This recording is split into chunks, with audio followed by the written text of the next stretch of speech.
Hello and welcome to the next session of your Grammar Foundation course. I'm Vineet and I'm so glad to have you here today. Let me start with something simple but powerful. If you don't know nouns and pronouns well, you can't build proper English sentences. They're not just grammar terms. They are tools you use every single time you speak or write in English. Whether you are giving instructions in the office, talking to a client, writing an email, or just having a casual chat at home, nouns and pronouns are the building blocks of your sentence. Let's not go into definitions today. We are going to understand this topic by using real life English, just the way we speak it every single day. Let's start with some simple, natural sentences you may say in your daily routine. I'll speak a sentence and I want you to identify the nouns in it. Nouns are names of people, places, things, feelings, or even events. Here is the first sentence. My son forgot his water bottle in the school van. Take a second. Can you spot the nouns in this sentence? Okay, let me help you. Son, water bottle, school, van. There are four nouns in that one sentence. You see how common this is? Let's do another one. The coffee machine in the office pantry isn't working today. Now try to identify the nouns here. They are coffee machine, office, pantry. Okay, here's one more. I spoke to the electrician about the bedroom lights yesterday. And the nouns here are electrician, bedroom, and lights or bedroom lights. We don't even realize it, but most of our communication is full of nouns. They help us give names to people we work with, items we use, places we go to, and ideas we talk about. Let's try a few examples from your professional life now. Here is the first one. I submitted the project report to the marketing manager this morning. Now think, what are the nouns here in this particular sentence? Did you get it? Okay, I'll tell you. Project, report, marketing manager. All three are nouns. Another example. The client meeting at our Gurgaon office was rescheduled. What are the nouns? Okay, you're right. They are client, meeting, office, Gurgaon. Okay, how about this one? I received appreciation from the director for the data presentation. Yeah, now you're getting smarter. The nouns are appreciation, director, data, presentation. Isn't it amazing? You've already identified over 20 nouns without reading a grammar book. Now let's look at different types of nouns through examples. No definitions, just examples you'll remember easily. So when I say Tata Consultancy Services is one of the biggest companies in India.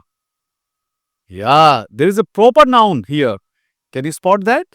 Yes, TCS is the specific name. That is a proper noun. But when I say I work for an IT company, here company is not a proper noun. It's a common noun. It's a general name. Okay, listen to this one. Teamwork is the backbone of our success.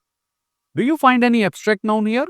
Yes, teamwork, because it is an idea or a quality, not something you can see or touch. Look at this one. I bought a bouquet for the receptionist. Can you find a collective noun here?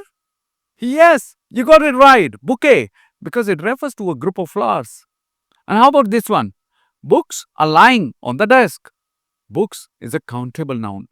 While if I say there is some furniture in the new office, furniture becomes an uncountable noun. Yeah? Countable and uncountable. You can't say one furniture or two furnitures. Now that you're getting comfortable identifying nouns, let's solve a very common problem. The moment we keep repeating nouns, our sentences start sounding awkward. Let me show you how with one example. Ramesh said that Ramesh will talk to Ramesh's manager after Ramesh finishes Ramesh's lunch. How funny! This is real life bad English. Too robotic, too repetitive. So what do? Simple. We use pronouns. Words like he, she, it, they, we, I, you, him, her. to make our sentences more natural. Okay, let me fix that sentence that I just spoke. Ramesh said he will talk to his manager after he finishes his lunch. Much better, right? Okay, let's go through some everyday examples. And this time with pronouns. Yeah, there will be some nouns as well. Neha is in a meeting. She'll call you back soon. She's the pronoun for Neha. Now, again, these files are important. Please keep them safely. Then refers to files here. We are having a discussion. Can you join us? We and us are pronouns for the speakers group. I can't find my keys. Have you seen them? I, you, them, all are pronouns in one short exchange. But be careful. Pronouns need to be used only when the noun is already clear. For example, if I simply say, she's on leave, well, you'll ask, who is she? And that's why your listener should already know who or what the pronoun is referred to. Let's correct some common pronoun mistakes now. Yeah, there are certain mistakes we made. Mistake 1. If I say, me and Ravi are going to the meeting, is it correct? No, because me is an objective pronoun, not used as the subject. And the correct version should be, Ravi and I are going to the meeting. I would like to bring an interesting and important rule of grammar to your notice.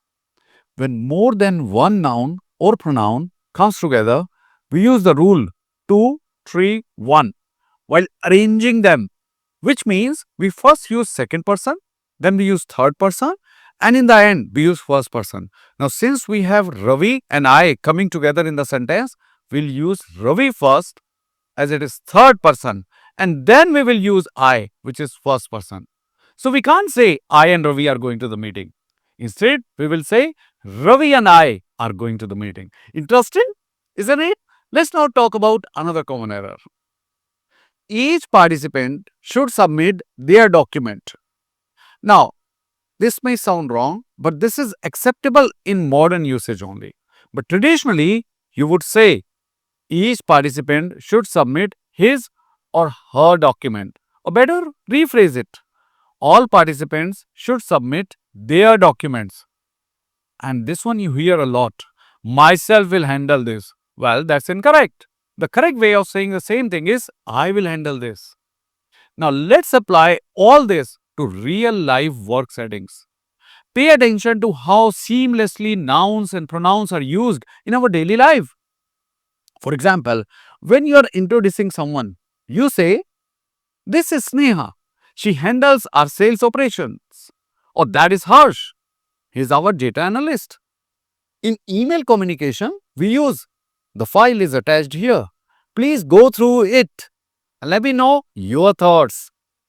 During a team meeting, we say, we discuss the client's concern. They need clarity on the pricing model. Even while giving feedback, we say, oh, you have improved a lot. Your communication is getting clearer. Keep it up. Now, let me challenge you to be a little more conscious while speaking. For the next 24 hours, I want you to do two things. First, observe 10 real life sentences you hear around you at work, at home, or maybe on your phone screen. Write them down and highlight all the nouns and pronouns. Second, I want you to record a 1-minute voice message where you describe your workday or a simple task.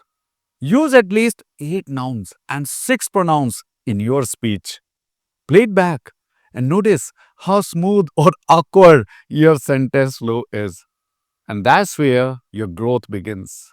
Before we end, remember, mastering nouns and pronouns isn't about rules or definitions. It's about awareness. Once you develop that awareness, your communication starts sounding polished, professional, and powerful. We'll meet you in our next session with another interesting topic. See you there.